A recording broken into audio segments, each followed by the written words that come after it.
Welcome to the No Ideas Original Podcast featuring Shannon, Mr. Rob, and Ken.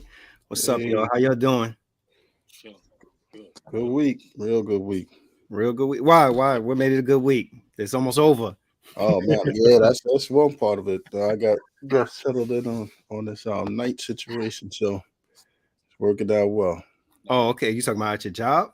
Yeah, Oh, that's good. Yeah. Congratulations too on the promotion. You got promotion. thank you, appreciate it. Long time coming. I was there with him, and now with some guys got working in two different sites with more people, so some movement and some overnight action. So Mm. Well, As long as they compensate you, what you will, bro. oh yeah, yeah, that's, that's good. that's a fact. What's up with you, Rob? What you been up to? Man, things have been going on around the house. We're switching seasons, so I had to clean out my garage and that type of stuff to get things kind of prepared for this crazy weather that's going on. Other than that, a couple of doctor's appointments that was good, which I shared with you earlier. Someone encouraged me to be a producer, which is crazy, but we'll see where that goes and make beats. Some other things. I got a buddy that asked me about a podcast and all that stuff. So what I'm figuring is that because I've been around this environment for a while and we're doing what we're doing, the universe is sending me stuff to see if it'll stick. Mm. Sending me That's ideas, things is just popping out for me, and it's whether I want to do them or not. That's where the choices are that I'm trying to make right now.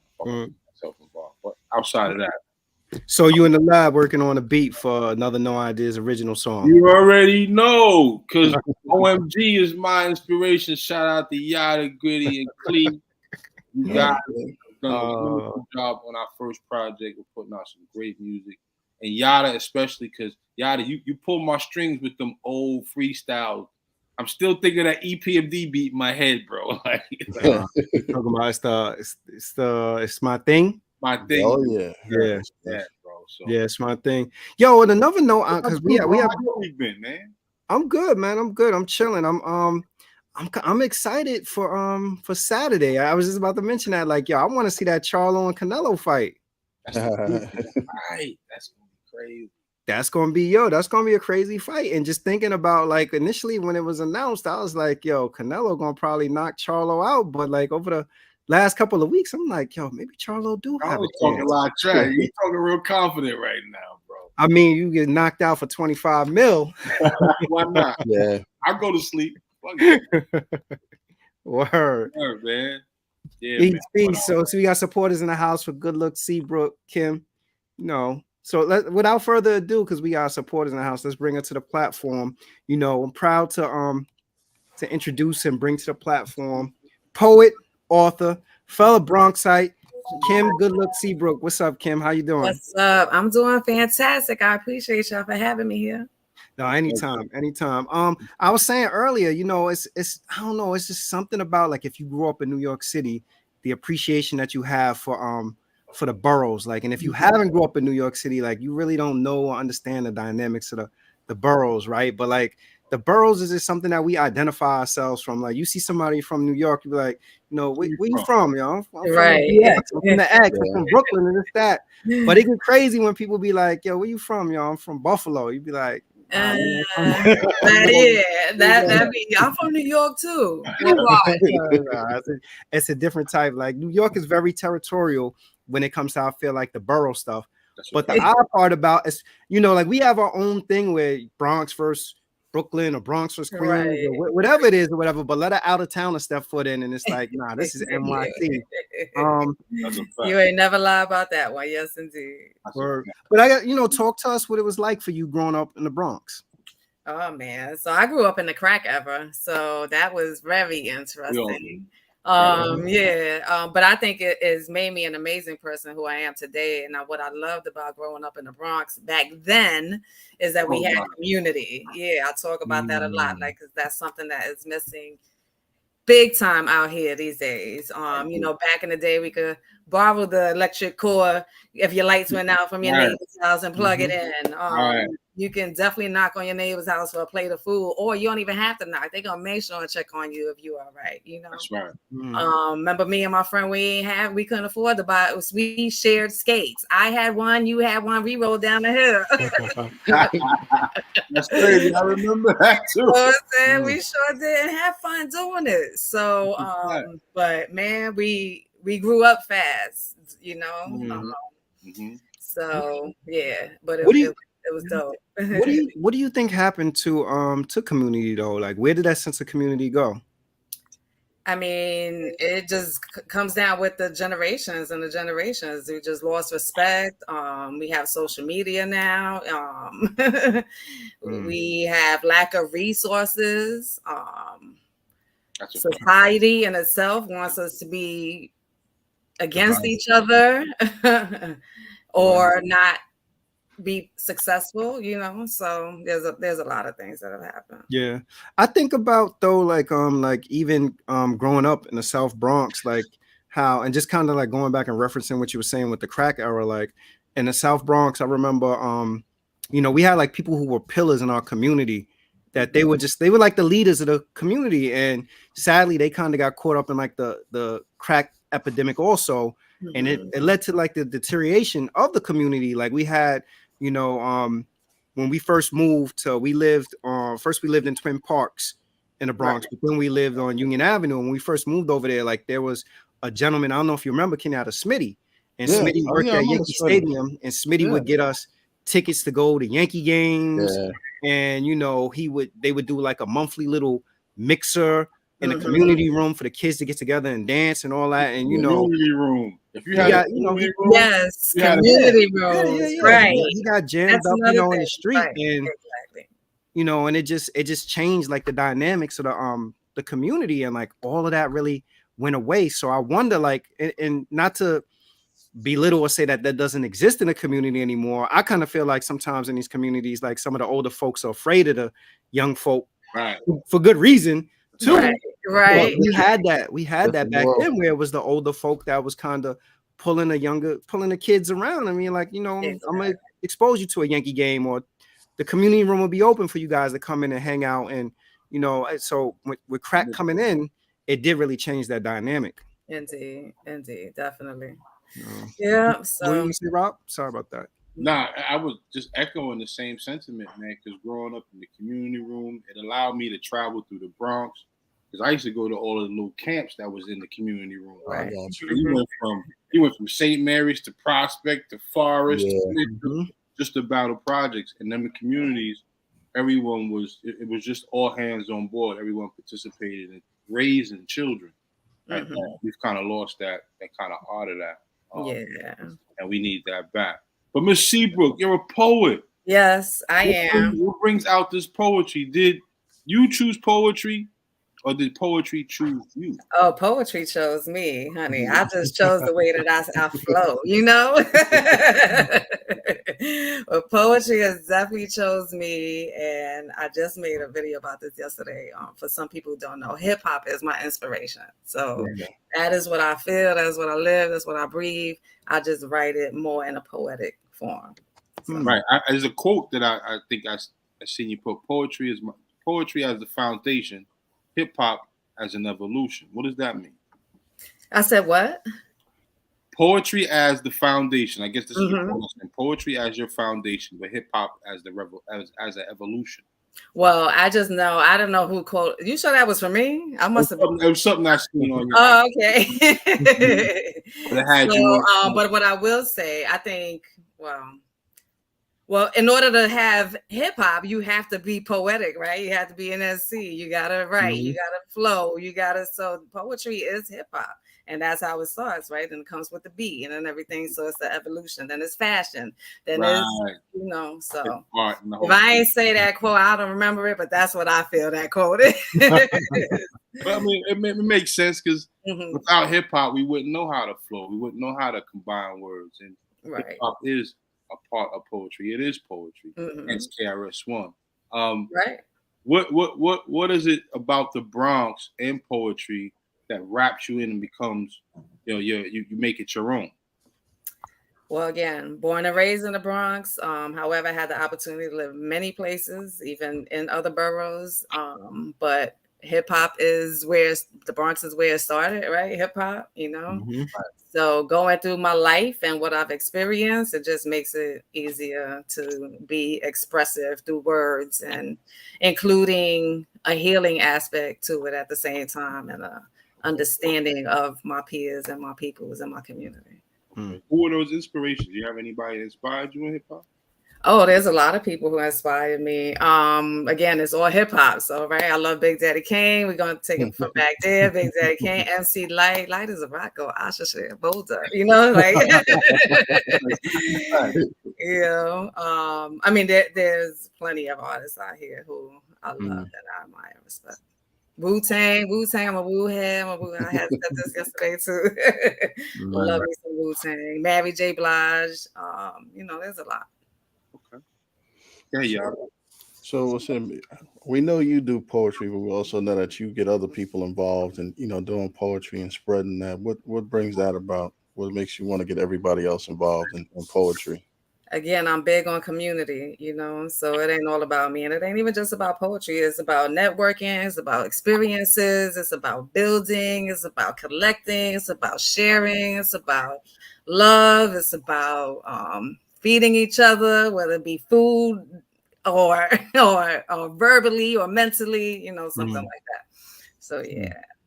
There's I see like a lot in like having done the research and checked you out, there's a strong theme of also like the community engagement. Like I know that you're involved in the schools and everything like that also. I believe that it's definitely important to be engaged in the community, but I also think that what happens sometimes is that when people achieve a certain level of success, they tend to kind of stray away from the community if they grew up in the hood. How do you keep, I guess, those people engaged in the community? The people who get success and they stray away, because we see people all the time that come back. I think about a dude like Chinks, a dude who has some success in the music industry, come back to the hood and end up losing his life in the hood. So how does a person go through having some level of success but still staying true to their community? I'll be very honest with you. I don't know. I'm here where I'm at, so I can't. I'm here what I consider is successful, so my level where I'm at, I don't know because I'm not, quote unquote up there. But all I know is what I can do, and the people who are successful along with me in my community, and what we can do is what we're gonna do. So, and it's out here, and I wish that the problem that I see is not even that, is that I have so many free resources that are available for young ones, and a lot of times they don't use it. So, the parents don't engage it. I know plenty of events that I've had where, people just sitting down with their red cups in front of their building with their kids instead of going here and being productive and taking them to learn and to build and to have community again, and network. So sometimes I see that's the issue. Yeah. I wonder what the reluctance is though. Like what prevents is it's the easier parenting? to be lazy and just chill and have a cup of drink and I don't feel like going over there. Right. But the music is gonna turn up right here and do nothing. We all know though that for the longest, everybody always talking about we need more resources in the community, right? But if here you are a person who's an activist and you engage in the community and you know that the resources is out there, but then you look at the attendance at these events, how do we sell it to the people who fund the stuff that we need more resources if the resources that we have are underutilized? Well, there's a lot of people who do attend, but what I'm saying, it could be more, so there are a lot of people who attend. Otherwise, I wouldn't be successful in what I'm doing. So people are definitely out there. It's just, it could be better. It could be like, I see like a group of like really like half of y'all can't make it up. Like, what you doing? You still in the corner? Like, right. That's all I'm saying. You better start giving away some J's at some of these events or something. Exactly, right? The flyer, yeah. You already know. But then you don't want that energy either. So, that's true. Food and drink on the flyer. Right. What was it? The PSP, the PlayStation? Dude, yeah. No, thank you. I'd rather not. Yeah. So we giving our education, we giving our tools, we giving our resources, we giving our fun, and that's what we giving. So All the things people need. exactly. How'd you come up with the concept? Good luck kids. Good look kids. Excuse me. Oh, okay. Yeah. So, as you know, Kim Goodlook Seabrook. Goodlook is the brand. The Good Looking Books is my company. Mhm. Goodlook Seabrook. I am a business as well. And the Good Look Kids. It just makes sense to come up with it. But what the Good Look Kids are 3 kids who have disabilities, but they also have superpowers to help other kids. Yeah, I like that. I And love Isaac. I love Isaac. I love that. everybody loves Isaac. Yeah, I love Isaac. Isaac, well, they love, everybody. I want a T-shirt with Isaac now. I know that's definitely next. Is coming out with the T-shirts, but I also have clients who are autistic, and I work with them one-on-one, and I do poetry classes with them too. So they have been a huge inspiration in my career and in my life in itself. Nice. So it was nice to bring it to life in a book. And then CJ, the one who's getting bullied, I'm sorry, is actually my nephew. The story was already written with the girl who's at the end of the book, Jessie, that, a fictional character. And then I went to school and was speaking, and I see my nephew in the class, and I'm like, oh my God, he's not my blood nephew, but he's my nephew. He's my very best friend's nephew. And I found out that same day he was getting bullied. So I switched the whole character to him. And my first book reading, I had him come into the school program and talk to the kids, and it was just super dope. So that's nice. Yeah. Can you describe the process of creating that? Well, that book was written quite a few years ago. That's the funny thing. And then in the process, I just like to get in the zone. I could put some music on, or there's just something that may just trigger you, to like, I got to get this out. Right. But I think the real process, what hit me, is working with my friends who are on the spectrum, and seeing how dope y'all are. Like, how you get this puzzle before me? Like, I'm a kid. Or just seeing how awesome they are and how dope. And it was just nice to actually, like, you don't have a disability, you got superpowers. And I've always said that, and so I made it into the book. Yeah. And that's dope that you encourage them that way to look at themselves. Because a lot of kids, they'll beat themselves up and take a negative route about how they look at themselves. Absolutely. Well, the funny thing is, most of them are adults. I have one who's so my guys are adults. They came to my birthday parties. They came to my shows. Families, like they love me. Like it's that type. Yeah. Nice.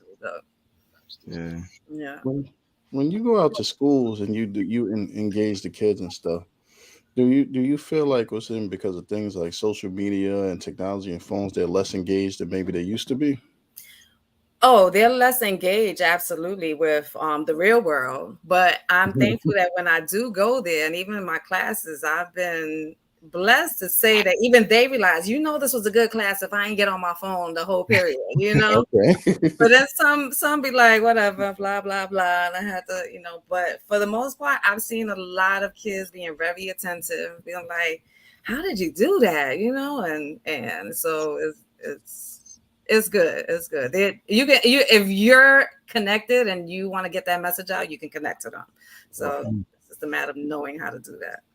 How do you I'm sorry, go ahead, Kenyatta. Go ahead. Do you think like listen, a lot of times we hear things like you've heard the lost generation and different things where there seems like a whole time forever like the adults disconnected from the kids. Do you feel like to some extent the older generation might have but I guess the best way to say it, kind of let the younger people down and some of the things they needed to see? I mean, we could put the blame on everybody, right? But there's no book, like as far as the parents, like even my mom and my father and my stepfather, whatever, there wasn't a book on how to raise us, so they had to go through their own things too. And I think now what I try to teach also is that ask your parents questions, try to talk about it, because back then that was another thing. We keep quiet. Y'all don't know what happened in my life. And this is how I'm gonna raise y'all. This is it. And exactly how I went too. we all went through some things, especially our era. We all went through some things. So it's kind of hard, I don't want to point the finger and say, you let everybody down, or because I could have let y'all down too. Like I went through a crazy journey, you know what I'm saying? So if So it's just hard. It's not easy. Yeah. I feel like though that sometimes when people going through these journeys or having these experiences, it helps them develop character and resilience. And to me, a lot of times it's about how you come out on the other end of that journey. Like if you're able to take those experiences and learn from them, you know, pick yourself up, dust yourself off, it just makes you much better, you know, because you've had resolve. How'd you get the moniker Good Look? Oh man, shout out to my dude Guap Sullivan. He is from the South Bronx too. He is actually a producer. Yeah. Years ago I was hosting a lot of shows in Atlanta, and he gave me the name Kim Goodlook Seabrook. I always say this, I know I owe him some money. I got you. Because I took that shit and ran with it. But yes, I took that name and ran with it. A poet and a lyricist, are they interchangeable? Well, poet is not always a lyricist. Okay. So there's a big difference. You know, like roses are red, violets are blue, blah blah blah blah blah. There's some poetry that I really am not into. You know, a lyricist, you have to really say some stuff. You have to bring it. You have to say it correctly. You have to have a flow. Also, there's a big difference between just a poet and a lyricist. Yeah. So let's do this. Because we know that you got hip hop roots also. Let's talk about lyricism and lyricism. Is he a lyricist? Is she a lyricist? Okay. All right. Okay. Let's throw out a couple of them. We'll start with somebody fairly easy. Rakim, lyricist? Oh, absolutely. Ice Cube, lyricist? No. Okay. But no. No. So look, it's crazy because a lot of people, Ice Cube is revered as probably being the greatest rapper of all time in the West Coast. And a lot of people believe Ice Cube to be a really good lyricist. But I guess when you put them against each other, you kind of like Rakim's wordplay versus Ice Cube's wordplay. Right. So sticking in the theme of Ice, let's go from Ice Cube to Ice Spice. Hold on.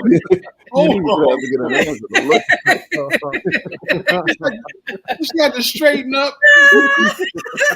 What you talking about, Willis? All right. No. Nicki Minaj. No. Okay. What I hear from you is that you have a very high bar of what qualifies as a lyricist. Absolutely. Nas. Yes. Okay. Snoop Dogg. Oh, that's a good one. I was waiting for her to say no. Damn, that's a good one. No, he's not a lyricist, but he has some wordplay. Yeah, he says some stuff, but I wouldn't consider him a lyricist. Eminem. Well, that's a Bronx girl. Right? Ain't giving it up. No. Okay. Ain't giving it up. All right. I know. I just asked because I think that sometimes people believe that like being a poet and being a lyricist is kind of like interchangeable. Like it's like, oh, I'm poetic, so I'm lyrical, and to me there is a difference. A big difference. Yeah. I noticed. We have is it TV 24? Oh, that's old. Those were old videos. I was a partnership with a TV network called Millennium TV 24. Nice. So but talk about that, because the segment that you had called Tips, that was a pretty decent segment to have on the TV. So talk about tips and give us a tip about self-love. So I produced a TV show called The Good Look in News. And so what I wanted to do was highlight Black businesses, entrepreneurs, people in the political game, community stuff. I didn't want to talk about the news. However, because it was a real news station, I had to say some things, but I still had to switch it up. And even my guests were like, something of power, like, giving life back to us. Right. And then that segment at the end where the tips, everybody was loving it. So I just started adding more. Self-love, I think that it's important to learn to say no, that it's okay to say no, not feel bad about it. Take some time for yourself. It's a disconnect from your social media, disconnect from people. Go get a hotel room. You ain't got you could go get a hotel room. Stop playing. Right. Yeah. So there's a lot of things you could do for self-love. Learn to meditate, learning how to put good food in your body, taking care of yourself. Yeah. And the reason why I brought up self-love, because I tend to think that's the reason why things are awry the way they are, because they're not tending to themselves, tending to stuff outside of themselves. Social media being one of them. Yes. Other people's business being something else. Everything that revolves not with them. Right. You know what I mean? And I think we need to encourage each other. Absolutely. Have a little bit of self-love. Self-love is a big, big problem. And what I also like to emphasize all the time is that us women, we always have something, but I really encourage the men to really get together and have that sit down and be serious and talk about the things that are going on in your life, or have a friend or somebody close to that you can do that and let some things out. Because, we going to the spa, we're going to get our nails done, we're going to have brunch, we're going to sit, we're going to talk, we're going to vent, we're going to talk about it, I'm going to cry to you, y'all can cry too, like, let it out. How y'all feeling? Y'all all right? One of the things you mentioned, though, is true. I think like the ability to say no and boundaries. And I feel like in our community, especially where we've grown up at, like, it's, it can be hard to say no. And not only can it be hard to say no, like it really, to me, saying no sometimes really demonstrates like what kind of relationship you have with a person, like a person's an ability to hear no from you and continue on with that relationship. Right. So I wonder though, like in terms of like the part around teaching people like healthy boundaries and stuff like that, like you're in the schools, do you see that being modeled in the school? Oh, of course not. No. They don't want us to progress, but it's nice that they have us now. They are starting to bring people in to teach that. You know what I'm saying? So, but outside, like when they ask me, "Are you I'm not a teacher. I don't teach. I don't even do things by the book. I don't have a curriculum. I'd come in with whatever the energy says. How you feeling today? What we talking about? What happened to you? That's the kind of teacher I am. I deal with the real life things at hand. So, that's what they probably gravitate towards and can relate to more. Exactly. Yeah. Go ahead, Ken. So, I mean, one of the things with having, all the different community outreach and being in the schools and stuff, how tough is it actually to be able to get in the schools and be able to make those type of relationships that they feel comfortable with you in the school, talking to kids and stuff like that? Because I think a lot of times, a lot of people don't know or understand, even if they have ideas, how to get to that point. So I'm going to talk about how difficult it was for me to get into the schools at first, because I'm a convicted felon. So, so I got a few no's before I got the yeses, So I want to give a huge shout out to Chip Fu of the Fushnikins, who gave me my first opportunity to work in his workshops. Yes. And we're partnering up again very, very soon, like next week. So, and this was like 7 years ago. Yeah, something like that. So he came to our radio show and he was like telling me about his organization, Math, and which is Music, Arts, Appreciation, Time, and Healing Workshop. And I was like, this is what I want to do in my poetry. Like, I don't want to just be on stage. Like, I want to do something bigger. I want to help the community. Like, it's healed me, so I want to help other and heal them, kids and adults. So he was like, all right, no doubt, I'll let you in. And that's how that happened. But still try to get into schools. I couldn't. What you got to do is you got to keep performing. You have to keep networking. You have to keep speaking. You have to be honest. You have to be your true self. Like, I'm my true self. Like, I went and spoke in front of classes and cried in front of them, you know, like, and just you have to be yourself. Authentic. And you have to definitely network and be true to yourself. Because like I said, I don't have a curriculum, but what I do have, what I can do, you know, just show them that, like, why, what do you have to offer, you know, besides a curriculum, and what is it gonna do for the kids or the adults? Because I've had workshops and classes with adults as well. Yeah. I can't speak for now, but back then I would have Chip Fu as a lyricist. Oh, absolutely. Absolutely. Nothing to prove. Absolutely. Yeah, he used to definitely get very intelligent. Definitely he got dude got busy. You mentioned briefly, you said that you were a felon. You know, like what kept you, I guess, moving forward after hearing all those no's to make you say, like, nah, this is something that I definitely want to do? Because it's very easy to get discouraged, right? And you know, once you're convicted and you know, you go to prison, you know, it's supposed to be about rehabilitation, but then people come home and they won't give you another opportunity. Right. So I'll say real quick, thank goodness I was only in there for 5 days. I did get out on first offenders, you know, but I had the experience of you know, trading stuff and having like eating some of my stuff. But I am super thankful I got out on first offenders. I'll never forget. I was playing spades and they called my name and I was out. All right. So, but I was on 5 years probation, which also was very difficult to get jobs. Like, so dealing with that and getting those no's, you can't work here, you can't work here. We like you, but you have this. And then seeing, I have a son, he's 24 years old. And back then he was, you know, obviously it was a while ago.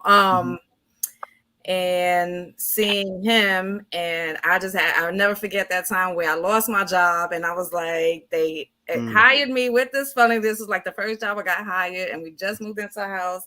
And I just grabbed his face and I said, we would not lose this place. You hear me? And I kept going and I kept going. And I got 5 job offers who knew my situation and didn't care. And I got to pick it. So from that moment, I used that same thing and I just keep going and keep going and keep going. And just like, somebody gonna say yeah. I know somebody gonna say yeah. That's right. I would say yeah. I mean, it's unfortunate because that lived experience sometimes is actually what's needed more than a person who may have the academic know how to do something. Like, you know, you meet somebody who has this experience and the experience they have may be actually applicable to the job, but people are looking at me like, nah, I don't want to give you an opportunity. But then the flip side of it again goes back to, well, you know, you should be able to be rehabilitated or you should get a second chance in society. Like I've always felt that they put people in a position to go back into the street and do the same stuff because you can't make ends meet. Absolutely. Predicate felon, bro. Quick. Absolutely quick. They make it very difficult for us to live out here, convicted felon or not. Yes. I was able to listen to Memory Lane, which is a dope project. Okay, thank you. And I do like that. I like Bruises, A Woman's Identity. Thank you. How does the title of your poems contribute to your overall meaning? I would assume it's based off your experiences while you wrote those. That was a dope project. Thank you. What's funny is that I am so like, I did that project in like 1 week. Wow. The producer, he's from the Bronx, but he lived in Atlanta. That's what I wanted to ask you too. And I mean to cut you off. Your choice of music selection behind the word. Chill. I was like, all right. I was listening to it on my research. I was like, I got into it, and one of my favorites was Bruises. Nice, thank you. And I'm always like, but I needed money for this big event, and I didn't have books back then. And I was like, I gotta figure something out. So we put that project together in a week. I did record stuff over the phone. Like, I'm not 100% happy with that project, but a lot of people, thank you for saying that they like it. You know, and you grow, so you hear stuff like, I said it that way when I know I could have said it this way or something. But I don't know, what was your question, but. No, I was saying, how does the title of your poems contribute to your overall meaning? And I assume that's based on your experiences. Yeah, absolutely. Yes, experiences, and then I engage in with other experiences because I have a poem called "God Damn," and it comes from the male's perspective. So it's not, yeah. So it's not my experience, but it is my experience in dealing with men. And I want to be too. Yeah, I'm on you. yeah, I want to be yeah. another one that's Thank you. That's some skills, man. Appreciate that. Hey, Yada. So, like with all the different things that you're doing or something, I always like to ask people, what do you enjoy the most? Which one gives most gratifying to you? God. Well, it's so hard to like really pick one. So I love teaching because I love inspiring the kids. I also do interviews as well, but I like bringing something different out than what everybody else does. I like seeing that part. I like it. I love everything that I do. I honestly do, and I think that I choose to do those things because they give me that feeling. You know what I'm saying? So yeah. Yeah. I also saw that it seems like that meditation is important in your life. Like, how did you learn to meditate, and why is meditation important to you? Well, an old friend showed me how to meditate, and I tried like years ago, but I never was able to really dig deep until these past 6 years or so. And it's important because you see clarity. It's like a whole big different thing. Your day would definitely start off different if you meditate, clear all that stuff or especially at night, clear everything that was in your head, at night, so you could sleep peacefully. You could have better visions in your evening. But meditation would definitely change your lifestyle. It's a peaceful thing that's needed.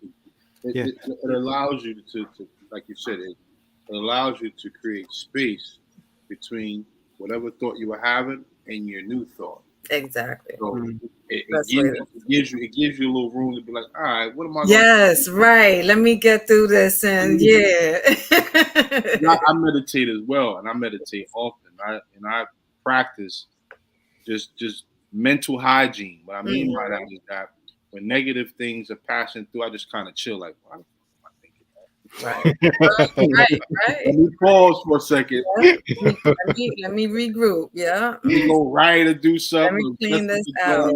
And it's necessary. I think meditation is a great tool we all need to use. You know what I liked also?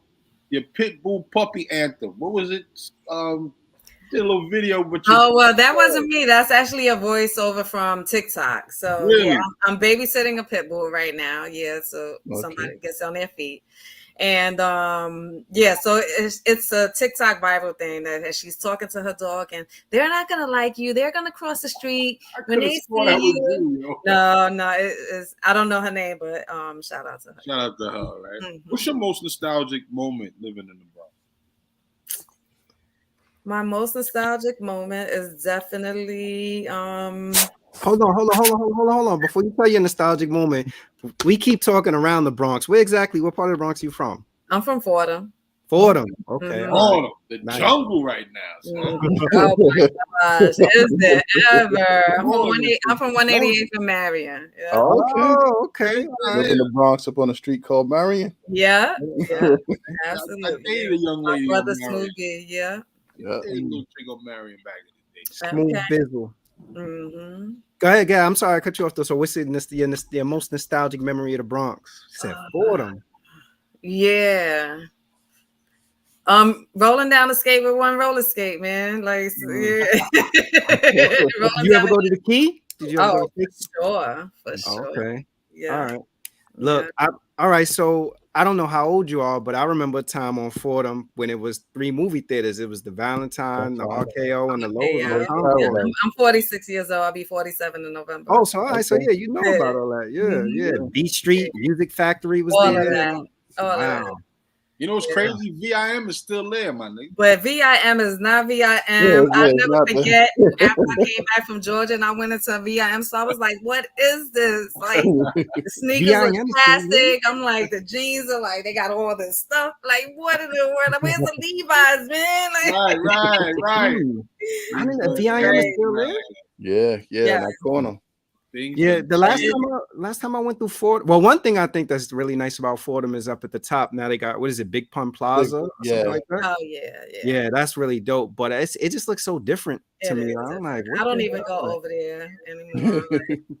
Yeah, like I'm like, what is I this? stay away from it, honestly. I don't blame you because them damn scooters. I'm ready to throw a nigga off. Oh man, listen, don't even somebody understand died that. right in front of my building because he did something stupid. And the poor lady, young girl, hit him, fell under her van, and he died, and literally right in front of. It was so sad, because they don't pay attention.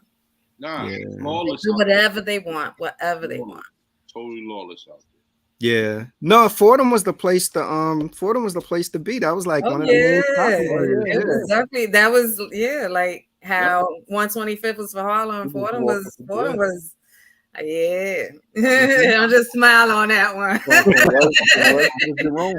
glad I grew up on Fordham. Then you could walk everywhere. You could cross the bridge to Washington Heights. You know, Yeah, Fordham was the place to be. I mean, for Fordham, like our shopping areas was, you have Fordham, you had Southern Boulevard, like Simpson, if you want to go to Jew-Man, and then you could go to Third Avenue to go shop if you want to go there also. And if you was uptown, of course, you go to Bay Plaza. Right. But yeah, there's a lot of history and nostalgia in the Bronx. And sometimes I look at it, I'm like, damn, like I don't even recognize.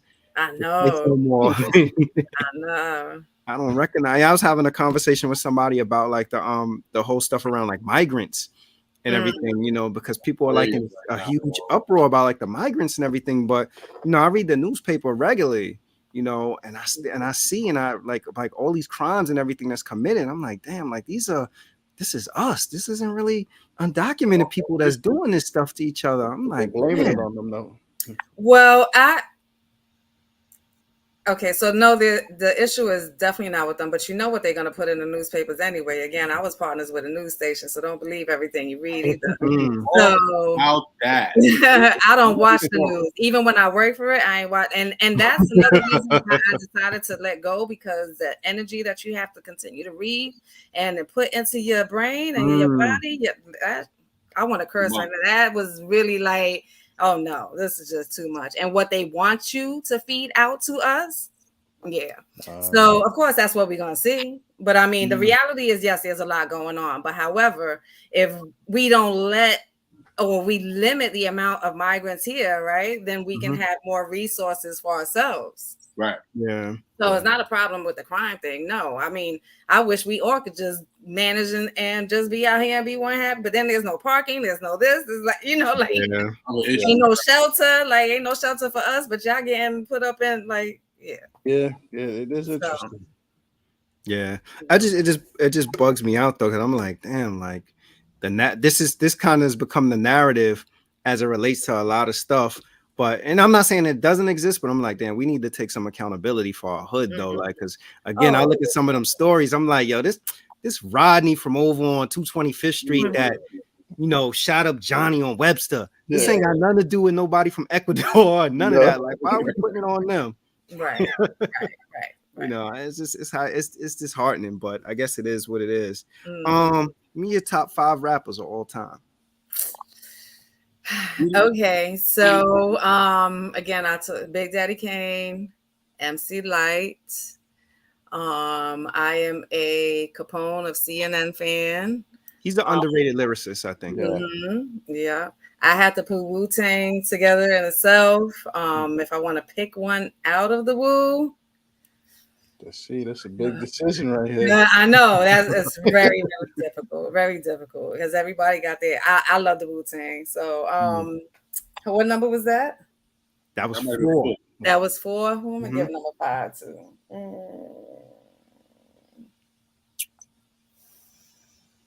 Let's go with Rakim. I'll give it to Rakim. Rakim.